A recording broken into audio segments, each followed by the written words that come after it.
Hi, welcome to Minu's curry world. ഇന്ന് ഞാൻ വന്നിരിക്കുന്നത് നമുക്ക് ഈസി ആയിട്ടും ഹെൽത്തി ആൻഡ് ഇൻസ്റ്റന്റ് ദോശ ഉണ്ടാക്കാനാണ് വന്നിരിക്കുന്നത്.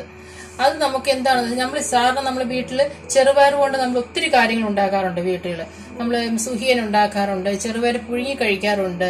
അതുകൊണ്ട് ഇത് നമുക്ക് അതുകൊണ്ടൊരു ദോശ ഉണ്ടാക്കിയാലോ. അതിനായിട്ട് നമുക്ക് ഫസ്റ്റ് വേണ്ടത് ചെറുപയർ ഒരു കപ്പ് എടുത്ത് വെച്ചിട്ടുണ്ട് നമ്മൾ. പിന്നെ നമുക്ക് അതിന്റെ കൂടെ നമുക്ക് ഒരു അര ഗ്ലാസ് പച്ചരിയും കൂടെ ഞാൻ എടുത്തു വെച്ചിട്ടുണ്ട്. നമുക്കിപ്പം പച്ചരി ഇല്ലാതെ നമുക്ക് ഉണ്ടാക്കാം, പക്ഷെ ചെറുപയർ ഇട്ട് മാത്രമായാലും ഉണ്ടാക്കാം. ചെറുപയർ ഇപ്പൊ നിങ്ങൾക്ക് പച്ചരി ഇല്ലെങ്കിൽ നിങ്ങൾ വിഷമിക്കേണ്ട, നമുക്ക് അരിപ്പൊടി ഉണ്ടെങ്കിൽ അര ഗ്ലാസ് അരിപ്പൊടി ഇട്ടാലും മതി. ഇപ്പൊ നമ്മൾ അര ഗ്ലാസ് തന്നെ പച്ചരി ഇടണമെന്ന് നിർബന്ധമൊന്നുമില്ല നമ്മൾക്ക്. പക്ഷെ ഒരു ഗ്ലാസ് ഫുള്ള് പച്ചരി വേണമെങ്കിൽ നമ്മൾക്ക് ഇടാം. പക്ഷെ ഞാൻ ഇപ്പോൾ അര ഗ്ലാസ് പച്ചരിയാണ് ഉപയോഗിക്കുന്നത്. നമ്മൾ ഈ ചെറുപയറും ഈ പച്ചരിയും കൂടെ രണ്ടും കൂടെ ഒരുപോലെ സോക്ക് ചെയ്യണം. രണ്ടും കൂടെ ഒരുമിച്ചിട്ട് നമുക്ക് കുതിർത്താൽ മതി. കുതിർത്തിട്ട് ഒരു 6 തൊട്ട് 7 മണിക്കൂർ വരെ നമുക്കിത് സോക്ക് ചെയ്ത് വെക്കണം. അതിനായിട്ട് നമുക്കിനി ഒരു പാത്രം എടുക്കാം. ഒരു പാത്രം എടുത്തിട്ടുണ്ട്. ഞാനിപ്പം ആദ്യമേ ഞാൻ ചെറുപയർ ഗ്ലാസ് എടുത്തത് അങ്ങോട്ട് ഇടുന്നുണ്ട്. പിന്നെ അര കപ്പ് പച്ചരിയും കൂടെ ഇട്ടിട്ടുണ്ട്. ഇനി നമുക്കിത് നല്ലവണ്ണം കഴുകിയിട്ട് നല്ലവണ്ണം നിറച്ച് വെള്ളം ഒഴിച്ച് സോക്ക് ചെയ്യാൻ വേണ്ടി നിറച്ച് വെള്ളം ഒഴിച്ച് നമുക്കിത് ഒരു 6 തൊട്ട് 7 മണിക്കൂർ വരെ കുതിരാനായിട്ട് മാറ്റിവെക്കാം. ഇപ്പൊ ഞാൻ എനിക്ക് ഈ ചെറുപയറും പച്ചരി കൂടെ ഒരുമിച്ചിട്ട് കഴുകിയിട്ടുണ്ട്. 2 വട്ടം കഴുകിയിട്ട് ഞാൻ നമുക്ക് നിറച്ച് വെള്ളം ഒഴിച്ച് നമുക്കിത് സോക്ക് ചെയ്യാനായിട്ട് വെക്കാം. ഞാനിപ്പം വെള്ളം ഒഴിച്ചിട്ടുണ്ട്, നിറച്ച് വെള്ളം ഒഴിച്ചു. ഇനി നമുക്കൊരു പാത്രം കൊണ്ട് അടച്ചിട്ട് നമുക്കൊരു 7 മണിക്കൂർ അടച്ചു വെക്കാം. നമ്മുടെ ചെറുപയർ നമ്മൾ രാത്രി 7 മണിക്കൂർ 8 മണിക്കൂറായി വെള്ളത്തിൽ ഇട്ടിട്ട് ഇത് നമുക്ക് നല്ലോണം കുതിർന്നു വന്നിട്ടുണ്ട്. നമ്മൾ ചെറുപയർ കണ്ട മുറിക്കുമ്പോൾ നല്ലോണം മുറിഞ്ഞു വരുന്നുണ്ട്. ഇനി നമുക്കിത് ഞാൻ കഴുകി നല്ല വെള്ളത്തിൽ വെച്ചേക്കുവാണ്. ഇനി നമ്മൾക്ക് ഒരു മിക്സിയുടെ ജാറിലോട്ട് ഇട്ടിട്ട് നമുക്കിത് ഒരുമിച്ച് അരച്ചെടുക്കാം. അതിന് വേണ്ടി ഒരു മിക്സിയുടെ ജാർ ഞാൻ എടുത്തിട്ടുണ്ട്. നമുക്കിത് മിക്സിയുടെ ജാറിലോട്ട് ഒരുമിച്ച് നമുക്കിടാം, അല്ലെങ്കിൽ രണ്ടായിട്ട് ഇടുവാണെങ്കിൽ ചെയ്യാം നമുക്ക്. ഇതിപ്പോ രണ്ടായിട്ടാണ് അരയ്ക്കാൻ പോകുന്നത്. അതിനു വേണ്ടി ഞാൻ ഒരു ഗ്ലാസ് വെള്ളം എടുത്തിട്ടുണ്ട്. ഒരു ഗ്ലാസ് ഞാൻ വെള്ളവും എടുത്തിട്ടുണ്ട്. നമുക്ക് കുറച്ച് വെള്ളത്തിൽ നമുക്കിത് അരച്ചെടുക്കാം. ഞാൻ ലാസ്റ്റ് പറയാം ഞാൻ എത്ര വെള്ളം ഒഴിക്കുന്നതെന്ന് പറയാം. നമുക്ക് സാധാരണ നമ്മൾ ദോശമാവ് അരയ്ക്കുന്ന പോലെ ആ ഒരു കൺസിസ്റ്റൻസിയിലായിരിക്കണം അരയ്ക്കുന്നത്. ഇനി നമുക്ക് ഈ അരയ്ക്കുമ്പോൾ നമുക്ക് ഇതിന്റെ കൂടെ നമുക്ക് കുറച്ച് സാധനങ്ങളോട് ചേർക്കാനുണ്ട്. അതിനുവേണ്ടി ഞാനൊരു 5 പച്ചമുളക് എടുത്തിട്ടുണ്ട്. അത് നമ്മുടെ എരിവിന് നമുക്ക് ആവശ്യമുള്ള പച്ചമുളക് നമുക്ക് എടുക്കാം. പിന്നെ ഒരു 6 കൊച്ചുള്ളി എടുത്തിട്ടുണ്ട്. പിന്നെ 2 കഷ്ണം ഇഞ്ചി ഞാൻ ചെറുതായിട്ട് മുറിച്ചു വെച്ചിട്ടുണ്ട്. പിന്നെ ഒരു അര ടീസ്പൂണ് ഞാൻ ജീരകവും കൂടെ എടുത്തിട്ടുണ്ട്. പിന്നെ നമുക്ക് വേണമെങ്കിൽ നമ്മുടെ കയ്യിൽ മല്ലിയില ഉണ്ടെങ്കിൽ നമുക്ക് മല്ലിയില ഇടാവുന്നതാണ്. കരിയാപ്പല ഉണ്ടെങ്കിൽ കരിയാപ്പലയും കൂടെ നമുക്ക് ഒരുമിച്ചിട്ട് അരയ്ക്കാവുന്നതാണ്. ഇപ്പൊ ഞാനിത് ഓരോന്നോരോന്നായിട്ട് അങ്ങോട്ട് ഇടാൻ പോവുകയാണ്. പച്ചമുളക് ഞാൻ അങ്ങോട്ട് ഇട്ടു. പിന്നെ ചെറിയ ഉള്ളി ഇട്ടു, ഇഞ്ചി ഇട്ടു. പിന്നെ നമ്മുടെ ആ ജീരകം കൂടെ അങ്ങോട്ട് ഇടുന്നുണ്ട്. എന്നിട്ട് നമുക്ക് ആവശ്യത്തിനുള്ള ഉപ്പും കൂടെ ഇടണം. ഉപ്പും കൂടെ ഇട്ടിട്ട് ഇത് നമുക്കൊന്ന് മിക്സ് ചെയ്തിട്ട് കുറച്ച് വെള്ളത്തിൽ ഒഴിച്ചാൽ മതി. ഒത്തിരി വെള്ളം ആയി കഴിഞ്ഞാൽ നമുക്ക് പിന്നെ പാടാവും. ഞാൻ കുറച്ചുകൂടെ വെള്ളം ഒഴിക്കുകയാണ്. ഇനി നമ്മൾക്ക് ഇത് ഒന്ന് അരച്ചോണ്ട് വരാം. നല്ല പേസ്റ്റ് ആയിട്ട് നല്ല മഷി പോലെ ഇത് അരച്ചെടുക്കണം. അല്ല തരി വെക്കരുത്. ആദ്യത്തെ പ്രാവശ്യം ഇട്ട് പയറും പച്ചരിയും കൂടെ അരഞ്ഞിട്ടുണ്ട്. ഇനി അരഞ്ഞോ ഇല്ലയോ നമുക്കൊന്ന് നോക്കാം. നല്ലോണം അരഞ്ഞിട്ടുണ്ട്. നമുക്കിനി ഇപ്പൊ ഒരു പാത്രത്തിലോട്ട് നമുക്കിത് ഒഴിക്കാം. ഇനി നമുക്ക് അടുത്ത ബാക്കി ഇരിക്കുന്നതും കൂടെ നമുക്ക് അതിൽ മിക്സിയുടെ ജാറിലോട്ട് നമുക്ക് ഇടാം. ഇനി നമുക്കത് ഒരുമിച്ചിട്ട് അരയ്ക്കാവുന്നേ ഉള്ളൂ. 2 ട്രിപ്പായിട്ട് അരയ്ക്കാൻ പറ്റും നമുക്കിത്. ബാക്കിയുള്ളതും കൂടെ നമുക്ക് ഇതുപോലെ തന്നെ അതിലോട്ട് ഇട്ടിട്ട് നമ്മൾ ഒത്തിരി അങ്ങ് വെള്ളമാക്കാൻ ശ്രദ്ധിക്കാതിരിക്കണേ. വെള്ളം ഒത്തിരി ആയിക്കഴിഞ്ഞാൽ നമുക്ക് പിന്നെ ഭയങ്കര പാടാണ് നമുക്ക് ദോശ ഉണ്ടാക്കാനായിട്ട്. അതുകൊണ്ട് വെള്ളത്തിന്റെ കാര്യം മാത്രം നമ്മളൊന്ന് ശ്രദ്ധിച്ചാൽ മതി. ഇപ്പൊ നമ്മളെല്ലാം നമ്മൾ അതിലോട്ട് ഇട്ടിട്ടുണ്ട്. ഇനി നമ്മൾക്ക് കുറച്ച് വെള്ളം കൂടെ നമ്മൾ എടുത്തു വെച്ചിരിക്കുന്ന 1 ഗ്ലാസ് വെള്ളത്തിന്റെ പകുതിയും കൂടെ നമുക്കൊന്ന് ഒഴിക്കാം. ഞാൻ ഇത് ഫുള്ള് ഞാൻ ഒഴിച്ചിട്ടുണ്ട്. 1 ഗ്ലാസ് വെള്ളം ഞാൻ ഫുള്ള് ഒഴിച്ചിട്ടുണ്ട്. ഇനി നമുക്ക് ഈ ട്രിപ്പും കൂടെ നമുക്കിത് നല്ലോണം പേസ്റ്റ് ആയിട്ട് അരച്ചെടുക്കാം. നമുക്കിത് ഞാൻ അതിന് മിക്സിയിലോട്ട് വെക്കുവാണ്. നമുക്കിനി അത് മിക്സി അടച്ചിട്ട് നമുക്കിത് അരച്ചെടുക്കാം. നമ്മൾക്ക് ഈ രണ്ടാമത്തെ പ്രാവശ്യം ഇട്ട് അരഞ്ഞോന്ന് കൊണ്ട് നോക്കാന്ന്. പക്ഷെ ഇത് നല്ലോണം അരയാനുണ്ട്, അരഞ്ഞിട്ടില്ല. നമുക്കൊരു ശകലം കൂടെ വെള്ളം ഒഴിച്ചിട്ട്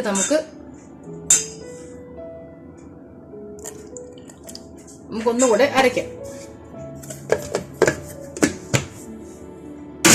ഇപ്പൊ നമ്മള് രണ്ടാമത്തെ പ്രാവശ്യം ഇട്ട് ചെറുപയറും പച്ചരിയും കൂടെ അരഞ്ഞോ ഇല്ലയോ എന്ന് നമുക്ക് നോക്കാം. ഇത് നല്ലോണം പേസ്റ്റ് പോലെ നല്ലോണം അരഞ്ഞിട്ടുണ്ട് നമുക്കിത്. ഇനി നമ്മൾക്കിത് നമ്മുടെ ആ പാത്രം നമ്മൾ ഫസ്റ്റ് ആദ്യം ഒഴിച്ചു വെച്ചിരുന്ന മാവിനകത്തോട്ട് നമുക്കിത് ഈ മാവോടെ നമുക്ക് ഒഴിക്കാം. ഇതിലെല്ലാം നമ്മൾ വടിച്ചെടുത്തിട്ട് എല്ലാം നല്ലോണം വടിച്ചെടുക്കണേ.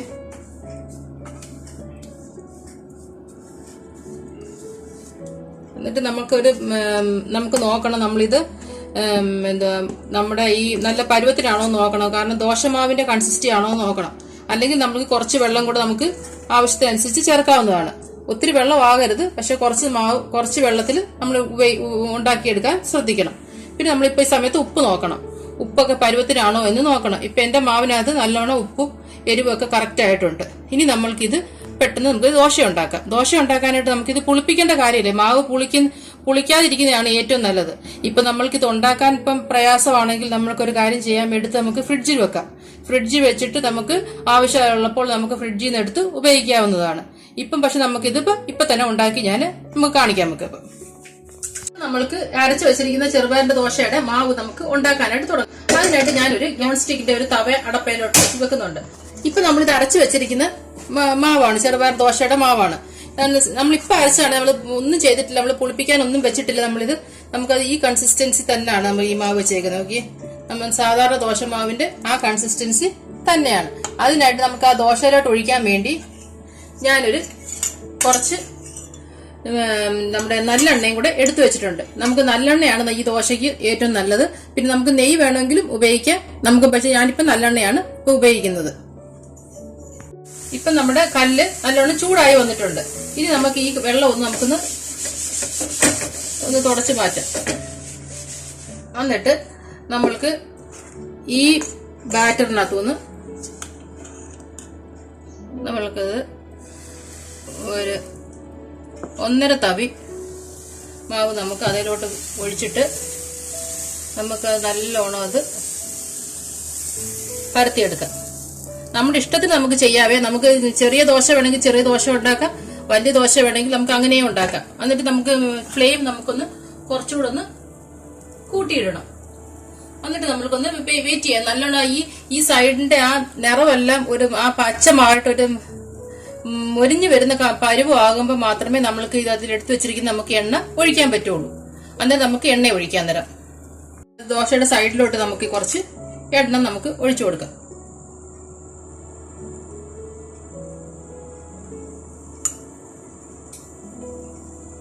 എണ്ണ അല്ലെങ്കിൽ നമുക്ക് നെയ്യ് ഉപയോഗിക്കാം, ഏത് വേണമെങ്കിലും നമുക്ക് ഉപയോഗിക്കാം. പക്ഷെ ഈ ദോശയ്ക്ക് എനിക്ക് തോന്നുന്നു നമുക്ക് നല്ലെണ്ണയ്ക്കാണ് കുറച്ചുകൂടി ടേസ്റ്റി ആയിട്ട് കിട്ടുന്നത് നമുക്ക്.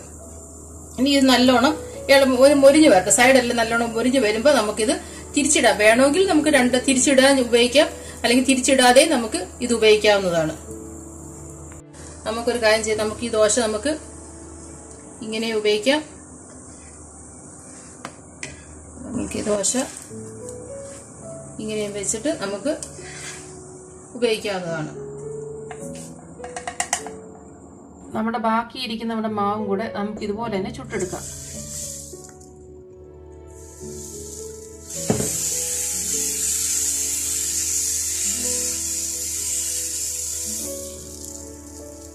നമുക്കിതിങ്ങനെ നല്ലോണം പരത്തി നമുക്കിത് എടുക്കാം.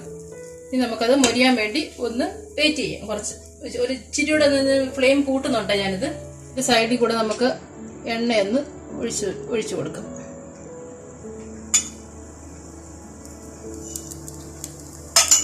അത് നല്ലോണം ഒന്ന് മുരിഞ്ഞ് വരട്ടെ. നമുക്കൊന്ന് വെയിറ്റ് ചെയ്യാം. നമ്മുടെ ദോശ നമുക്ക് ഇത് എടുക്കാം. നോക്കി നമ്മുടെ ദോശ കണ്ടോ, നമ്മൾ മടക്കി വെച്ചിട്ട് നമുക്ക് നമ്മുടെ ഇഷ്ടം പോലെ ചെയ്യാമേ. ഞാനിപ്പോൾ ഇതിങ്ങനെ ചെയ്യുന്നത്. നമുക്കത് പ്ലേറ്റിലോട്ട് മാറ്റാം. ഇനി നമുക്കിങ്ങനെ ബാക്കിയുള്ള ദോശയും കൂടെ നമുക്ക് ഇതുപോലെ ചുട്ടെടുത്തോണ്ട് വരാം. ഇപ്പം നമ്മുടെ ദോശ നമ്മൾ ചുട്ടെടുത്തോണ്ട് വന്നിട്ടുണ്ട്. നമുക്കിനി ഈ ദോശ ഒന്ന് കഴിച്ചു നോക്കാം. ഞാൻ ഒരു ശകലം എടുത്ത് കഴിച്ചു നോക്കുവാണേ. നല്ല നല്ല സൂപ്പർ ദോശയാണ്, സൂപ്പർ നല്ല ഹെൽത്തി ദോശയാണ്. നമുക്ക് ഈ ദോശയുടെ കൂടെ നമുക്ക് ഏത് തരം ചമ്മന്തി നമുക്ക് ഉപയോഗിക്കാൻ പറ്റും.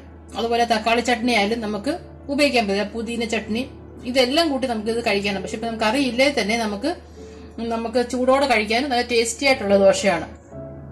ഇതൊരു നല്ല പ്രോട്ടീൻ ആയിട്ടുള്ള ഒരു ദോശയാണ് ഇത്. സോ എല്ലാവരും ഇതൊന്ന് ട്രൈ ചെയ്ത് നോക്കണേ. ട്രൈ ചെയ്ത് നോക്കിയിട്ട് നമ്മൾ ഇതിന്റെ ഫീഡ്ബാക്സ് ഇതിന്റെ കമന്റ് ബോക്സിൽ ഇടാൻ മറക്കല്ലേ. എല്ലാവർക്കും ഈ വീഡിയോ ഇഷ്ടമായെന്ന് വിശ്വസിക്കുന്നു. ഇഷ്ടമായാൽ, ഞങ്ങളുടെ ചാനൽ ഇഷ്ടമായാൽ please like, share and support us. പിന്നെ താങ്ക്സ് ഫോർ വാച്ചിങ്.